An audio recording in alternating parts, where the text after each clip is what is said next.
G'day, Stu here from UAVfutures, and today, well, we're going to be looking at this blue bad boy right here. Now what this is from the Flynoshop or the Flynoshop guys. This is the Cerberus. Now I've done a bit of work for the Flynoshop guys in the past. I did a review with I think it was the Orion frame, maybe even a build guide. It was a long time ago.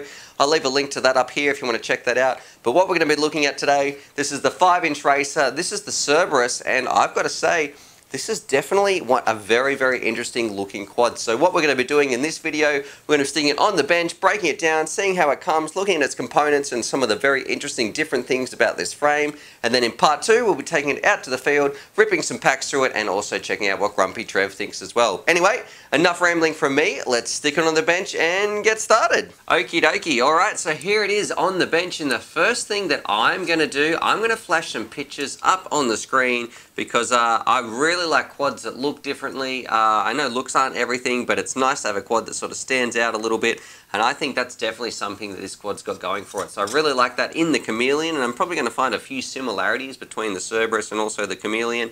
But yeah, just have a look at how cool this quad looks. I really like the look of the sleek design, and I wonder, is that going to make a difference when this thing is absolutely cutting through the air? Now, I'm not sure if this is a bind and fly, if you can actually buy it like a kit like this, but I'll link it down below anyway. I have some links to sort of some of the products, so you can check that out. But let's jump in and let's actually have a look at the frame and how it goes together, and then we'll also have a look at some of its components. Now, it is a 5-inch frame. It's designed to spin some 5-inch props. I don't know where that prop nut's gone, actually. It looks like I've lost that one. But the thing that I really like about the Flynoshop, they're one of the few companies out there, I know some others, but there's not too many that offer warranties on their frame. So that's fantastic that if you break some of these frames, you definitely have a warranty. So anyway, let's have a look at how thick the carbon is. So I think it's 4mm. I'm going to zoom that in. Could be 3.5, but let's check it. That's all zeroed in. Take your guesses right now.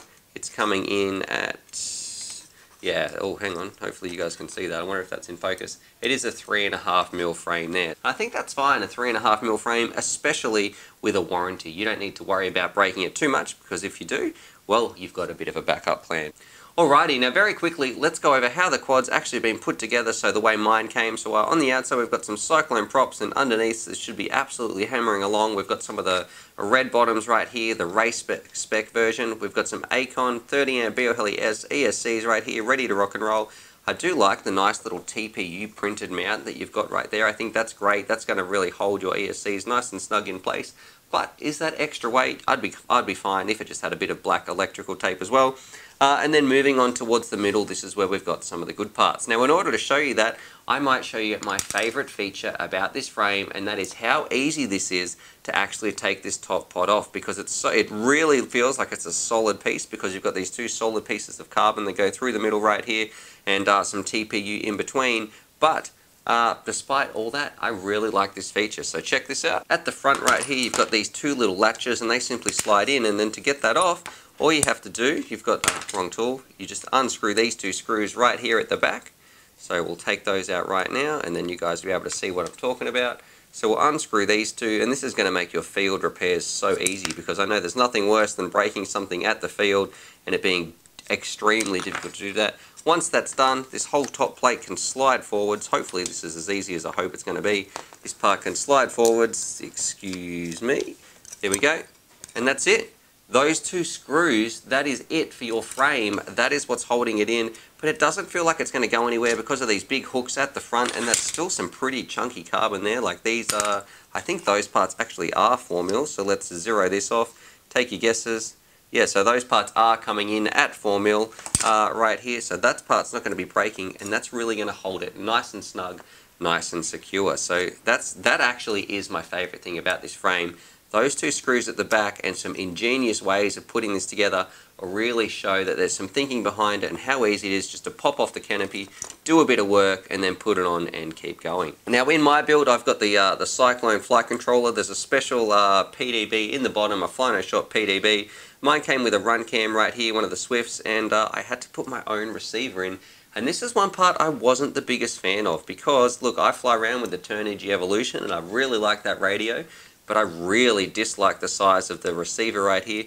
And even on this 5-inch frame, I actually found it a little bit difficult to find a spot to mount your receiver. So that in there, it was absolutely crammed in there, and I didn't feel comfortable, and I'm actually going to be a little bit difficult with that on there, even trying to put that back in, because I just remember how difficult it was to put this in there. I really had to jam it in without breaking anything, and there's not too much room in here, so that part's a little bit disappointing. What I wish they actually did do was open this up a little bit more. Maybe if they had an extra mound, or this part just came up just a little bit, or there was some way that they could sort of figure out this TPU part to be able to mount their receiver, because in its current configuration, that's this thing's biggest limitation, is there's not too much room in there. Look, it might be fine with some of the FrSky receivers and that sort of stuff, but anything bigger, or any of the older style receivers like a D4R2 or one of these IS6Cs, you're going to run into a little bit of trouble. It does fit, but it definitely didn't fit very well. Now in the top right here, you can see this is where I've got my VTX. I can't remember exactly what VTX this model is, but I do like how it is zip tied down into this sort of TPU mount that's in the middle.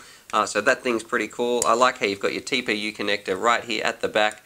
Even no matter how much this moves, you're not going to get any movement through here into the VTX, so you're not going to be snapping off your VTX SMA connector anytime soon, so I think that's pretty cool.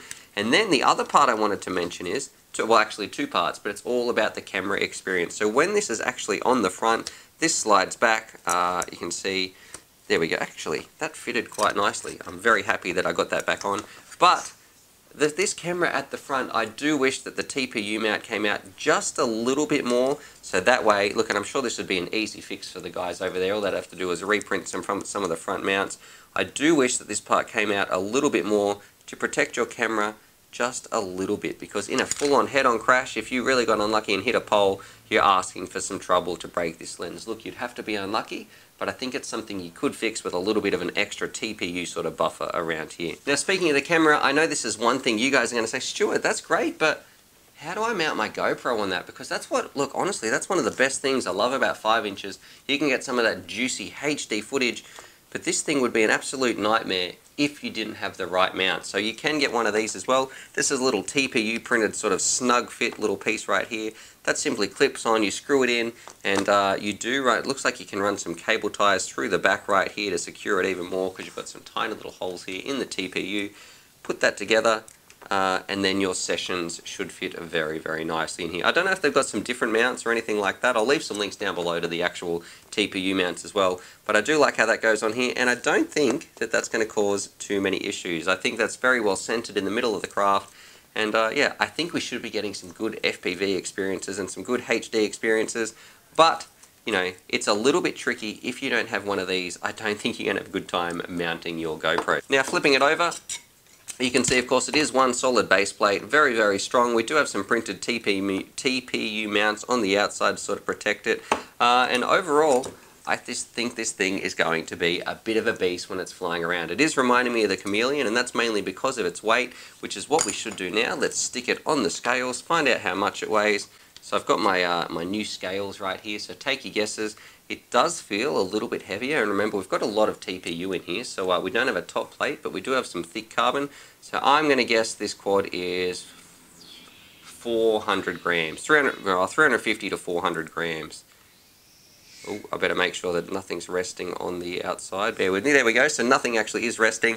372 grams right there. So look, not the lightest quad, but definitely not the heaviest quad either. So yeah, I think this thing's going to be very similar to the Chameleon when it's ripping around. And I like a bit of weight in my quads. That's a bit of inertia and definitely helps with my flying style. But overall, I really like the way this thing looks. I love how it comes together, and I'm all about a bit of innovation. And I think that's something that the Flynoshop guys really do it well over there.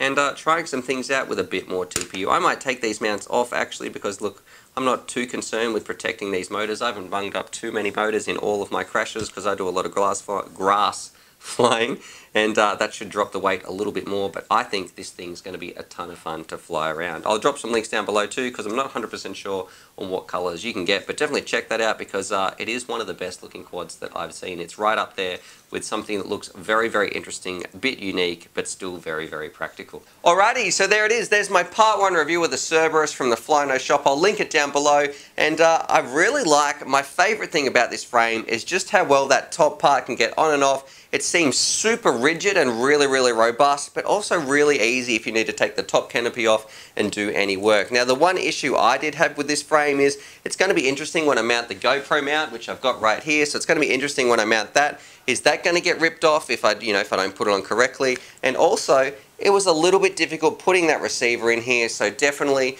look, the IS6C is a big receiver, but I think it would be nice to have a little bit more room out there. But other than that, I think it's going to perform really, really well, and I can't wait to take it out, rip it around, and I definitely think it's more of an acro frame because it's a little bit heavier, so we should be able to do some acro with it, but I think I'll also try some track flying as well. Anyway, stay tuned for part 2, subscribe for more FPV related content, and as always, happy flying.